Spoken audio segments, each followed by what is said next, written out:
Isaiah 25, 6-8 is often titled by scholars as the Isaiah Apocalypse. It is titled as such because of its prophetic and radical language. These verses describe Yahweh interceding on the behalf of the Israelites with the, quote, swallowing of death as the center point of the narrative. Scholars Kang-Kul Cho and Janling aptly describe this as God swallowing the swallower. While many scholars have chosen to contextualize swallow in certain interpretations to make the text less shocking and more palatable, Cho and Fu defend the Masoretic text.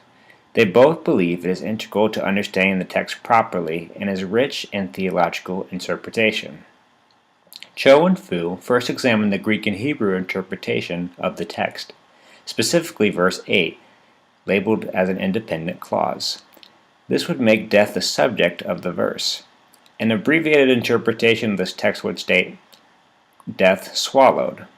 Cho and Fu argued this Septuagint interpretation is at risk of stating that God could be overpowered by death itself because of the interpretation of the words swallowed up.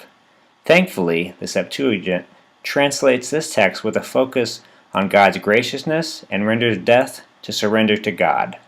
The full sentence translation would be, death, having prevailed, swallowed them up. But God has again taken away every tear from every face. It is crucial to understand the mythical and metaphorical conclusions regarding death that are described in this passage. Cho and Fu describe the being Ma'at, which worshippers of Baal believed controlled the underworld. Ma'at, as a being, has much dualistic interpretation compared to the Hebrew word for the underworld, Sheol. Scholar Nicholas J. Trump ascribes this non-dualism within the Hebrew text to aid in creating an intentional misreading for the interpreter. It is also to be understood that Sheol has no hint of being figurative or dualistic within Hebrew language, as Ma'at might be interpreted, but rather a tangible place of separation. There is much scholarly argument that Isaiah 25:8 is a redactional work or later addition to the text. Fu and Cho argued that despite reasonable arguments for this, the text speaks for itself. It does so because of the consistency of the integrity of both structure and theme found in verses 6-8. Some of the strongest evidence is found structurally, and has been noted that verse 7 and verse 8 form an inclusio. Quote, and he will swallow on this mountain, he will swallow death in perpetuity. Furthermore, Fu and Cho state the inclusio then both frames then connects the destruction of the cause of mourning. Fu and Cho examine the feast and death motif found within chapters 24 and 25. It is important to note the importance of the use of the word feast and the cultural connotation it contains. The word feast indicates the kingship and authority of Yahweh.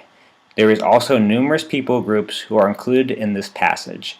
It should be noted in this inclusion that the King of Israel, Yahweh, desires a kingdom inclusion.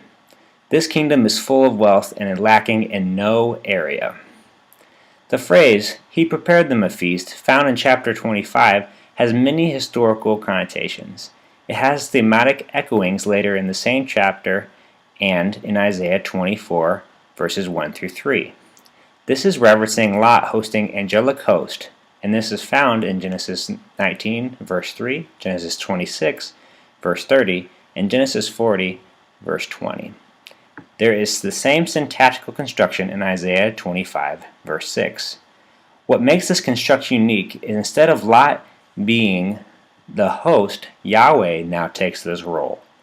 This has implications of covenantal nuance within the feasting narrative.